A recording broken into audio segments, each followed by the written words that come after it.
लाहौर में जब हमारे प्रधानमंत्री अटल बिहारी वाजपेयी थे तो उस समय पाकिस्तान के जनरल परवेज मुशर्रफ ये कह रहे थे कि हम उन्हें सैल्यूट नहीं करेंगे। भाई मत करिए ना तुम्हारे सैल्यूट के हम लोग भूखे हैं। लेकिन ये जो था ये आदमी इतना बड़का, ये इसको तो इसी के देश में फांसी की सजा हुई है। इसने खुद अपने प्रधानमंत्री नवाज शरीफ का तख्ता पलट करके खुद राष्ट्रपति बन गया था वहाँ पे।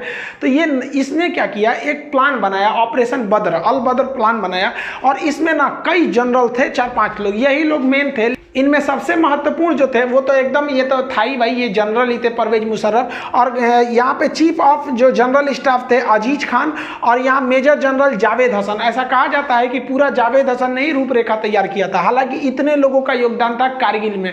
ये लोग चाहते थे कि जो शिमला एग्रीमेंट के बाद ये हुआ था, हम लोग में एक आपसी सहमति थी कि करगिल का जो एरिया है वहाँ टेम्परेचर -30 -40 चला जाता है, इतना ठंड हो जाता है। तो हम लोग क्या करते थे, अक्टूबर के बाद हम भी अपनी पोस्ट बंकर को छोड़ के चले जाते थे और पाकिस्तान भी चला जाता था। फिर हम लोग जाते थे मई जून के महीने में। तो पाकिस्तान ने प्लान बनाया कि 1999 में हम क्या करेंगे, अपनी जो जैसे भारत पीछे हटेगा, पाकिस्तान ने कहा कि हम लोग तो पीछे नहीं हटेंगे और उल्टे अपनी फौज भेज देंगे, उन बंकरों में घुसा देंगे जो भारत खाली करके गया है, और उन्हें हम क्या करेंगे, पूरी हथियार सप्लाई A to Z दे देंगे। ये ऑपरेशन अल बद्र में चल रहा था। इसको आप मैप से समझिए ध्यान से। ये जो आप लाइनिंग देख रहे हैं ये आपका एक्चुअली POK है, पाक ऑक्युपाइड कश्मीर। पाक ऑक्युपाइड कश्मीर का ये जो एरिया है, यहाँ से हम लोग, ये जिला जो आता है वो कारगिल जिला आता है। एक्चुअली लड़ाई जो थी वो कारगिल जिले में थी, वो 4 सेक्टर में थी। उसको एक्चुअली जिला कारगिल होने की वजह से उसका नाम कारगिल दे दिया। देखिए ये लाइन ऑफ कंट्रोल जो है, यहाँ से श्रीनगर से लेह तक एक सड़क जाता है 1A, नेशनल हाईवे 1A। अब पाकिस्तान का जो प्लानिंग क्या था कि ये हाईवे को हमको कैसे भी काट देना है। ये हाईवे काटने का 2 मकसद था। एक हाईवे को यहाँ से काट दीजिए और एक एरिया से, ताकि यहां से कोई सियाचिन में ना जा सके। अगर सियाचिन का हाईवे कट जाएगा तो सियाचिन भारत के हाथ से निकल जाएगा, क्योंकि वहां डायरेक्ट पहुंच नहीं है। अब बीच में इतने पहाड़ हैं कि नॉर्मल सड़क बना ही ना जा सकती है। तो इसलिए ऑपरेशन अल बद्र के द्वारा मुशर्रफ ये सोचे कि हम ये हाईवे को काट देंगे तो पाकिस्तान, भारत बैकफुट पे आ जाएगा। और रियली भी थी। जैसे आप यहां देखेंगे ये डॉटेड लाइन हमारी LAC है, ये लाइन ऑफ कंट्रोल है। अब ये जो सड़क जा रही है ये सड़क है हमारी श्रीनगर से लेह तक। अब यहां कारगिल देखिए ये लाइन ऑफ कंट्रोल के बहुत ही करीब है। इनकी प्लानिंग क्या थी, ये लोग 4 जगह से भारत में घुस गए। देखिए करगिल जो बोलते हैं, करगिल की लड़ाई, करगिल जिला था, उसमें 4 जगह थे। जैसे आपके जिला में कैसे ब्लॉक या तहसील होते हैं, कई सारे होते हैं, तालुका टाइप का, उसे ही था करगिल जिला। इसमें 4 महत्वपूर्ण सब डिवीजन में लड़ाई चल रही थी। ये क्या किया, ये 4 जगह से घुसपैठ कर दिया। यहाँ पर 4 एरिया से घुसपैठ किया। सबसे पहला जो एरिया था मस्कोक एरिया था, ये मस्कोक एरिया में घुसपैठ कर दिया। उसके बाद जो एरिया था वो द्रास का एरिया था। सबसे भीषण जो लड़ाई हुई थी वो द्रास में हुई थी। इसी में तोलोलिंग, टाइगर हिल और 0.5140 इसमें सब आते थे सब ये।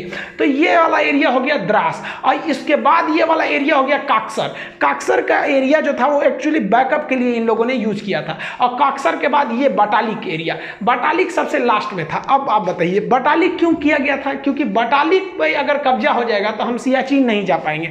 तो आप देख रहे हैं ना ये चारों पॉइंट एक्चुअली कारगिल में आ रहे थे, इसलिए इसको नाम दे दिया गया कारगिल का युद्ध।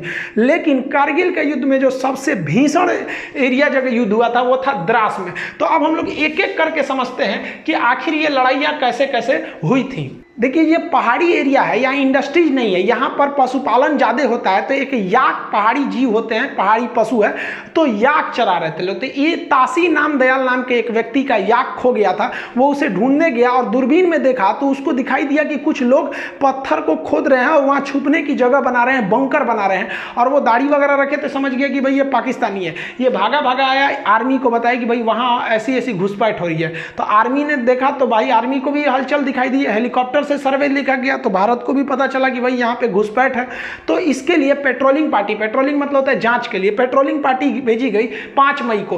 5 मई को भेजा गया पेट्रोलिंग पार्टी में 4 से 5 जवानों को वहां पर घुसपैठी। ये चारों से एक्चुअली पहाड़ पे आप चढ़ रहे होते हैं, वहां पहले से वो छुप के बैठे होते हैं, तो वो आराम से आपके ऊपर शूट कर सकते हैं। हमारे सैनिकों को उन लोगों ने मार दिया, हमारे सैनिक शहीद हो गए।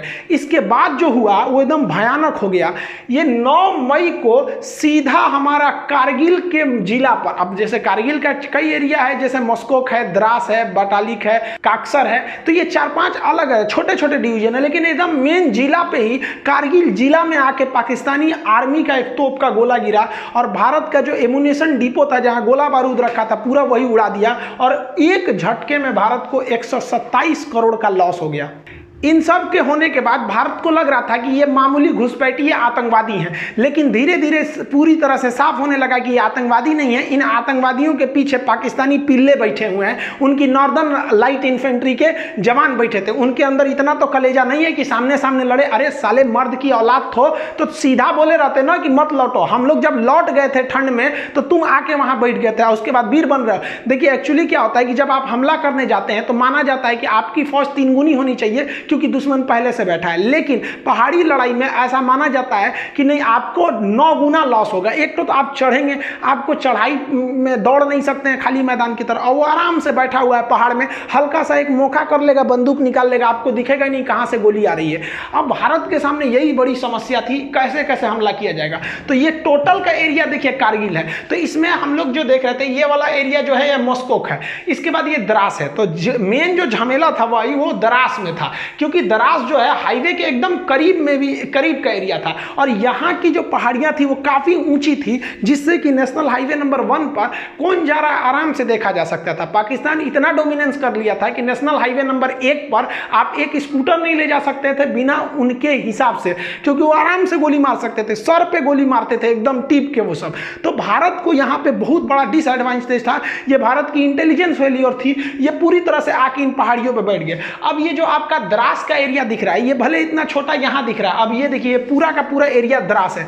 अब भारत ने अपनी थल सेना का ऑपरेशन विजय चालू किया 19 मई को, ऑफिशियली इसी दिन से युद्ध स्टार्ट हो गई। अब हम लोगों ने कहा कि भैया एक टुकड़ी द्रास में भेजते हैं, कुछ यहाँ पे मॉस्को के एरिया में, यहाँ पे काक्सर में, और ये वाला एरिया जो आपका बटालिक है यहाँ पे भी भेजते हैं। भीषण लड़ाई हो गई आपकी द्रास में, चूंकि द्रास का एरिया बहुत ऊंचा पे था। अब यहाँ 3-4 ऐसे जगह थे जहां पे कब्जा करना जरूरी था, जैसे तोलोलिंग हो गया, टाइगर हिल हो गया, पॉइंट मतलब देखिए यहाँ पे बहुत छोटे छोटे पहाड़ी भी हैं सब लाइन से, तो इसका अलग अलग नाम ना देके सेना के मानचित्र में उसका नाम दे दिया गया पॉइंट 5140, और एक और पॉइंट है पॉइंट 4590। ऐसे कई ठो पहाड़ियां हैं सब, और ये पूरा मिला देते हैं ना तो ये एरिया बनता है द्रास। अब इस द्रास के एरिया में युद्ध करना बड़ी भयानक था। इधर तोलोलिंग थी, तोलोलिंग के बाद यहाँ पर आपका मम था, फिर पॉइंट 5140 था। ऐसे करते करते इस एरिया तक पूरा जीत लेंगे तो लास्ट में पड़ता था टाइगर हिल। टाइगर हिल बहुत ही ज्यादा हाइट पर था और इन सब पे पाकिस्तानी बैठे हुए थे सब, इतना भीषण एरिया में ये लोग आकर बैठ गए थे। अब भारत को नीचे से जाना था इस एरिया में। जनरल परवेज मुशर्रफ के प्लान के हिसाब से उन लोगों ने भारत के 140 पोस्ट पर कब्जा कर लिया था, बंकर बना लिए थे, और हर पोस्ट में उन्होंने भारी मात्रा में heavy machine gun, mortar, artillery, पीछे से तोप का support, stinger, surface to air missile, हर तरह के मिसाइलों से लैस थे, और वो लगभग 1500 की संख्या में थे। समस्या ये थी कि यही नहीं समझ में आ रहा था कि वो हमला कहां से कर रहे हैं। ये द्रास का सेक्टर अगर आप देख रहे हैं तो ये वाला जो एरिया है वो टाइगर हिल है, ये सबसे हाइट पे था इस एरिया में टाइगर हिल। लेकिन इसके इधर कई तो पॉइंट 5140 थी, यहां पर आपने सुना होगा विक्रम बत्रा, दिल मांगे मोर। तो ये लोग इस एरिया में ना, जो हमारे राजपूताना राइफल थी, ग्रेनेडियर थी, जम्मू कश्मीर राइफल थे, जाट रेजिमेंट के सैनिक थे, गोरखा थे, कई सारे पूरी भारत के हर एरिया से फौज को लगाया गया था। तो यहां पर बेसिकली ग्रेनेडियर थे, राजपूत राइफल थे और जम्मू कश्मीर राइफल के जवान थे। तो ये इस एरिया से गए, पहले ये लोग यहां से गए, तोलोलिंग पे कब्जा किया, तोलोलिंग के बाद कई छोटे छोटे पॉइंट पर कब्जा किया, तोलोलिंग के बाद सेकेंड हाइट पे जाता पॉइंट 5141 था, यहां कब्जा किया गया। यहां कब्जा के बाद आप देखिए यहां से सीधा टाइगर हिल यहां है, यहां पर हमला हो रहा था और ये ससुरे सब यहां से आर्टिलरी फायर कर रहे थे सब, तोप यहां से। सोचिए उनको कहां दिखेगा, और यहां एयरफोर्स भी सक्सेस नहीं हो पा रही थी।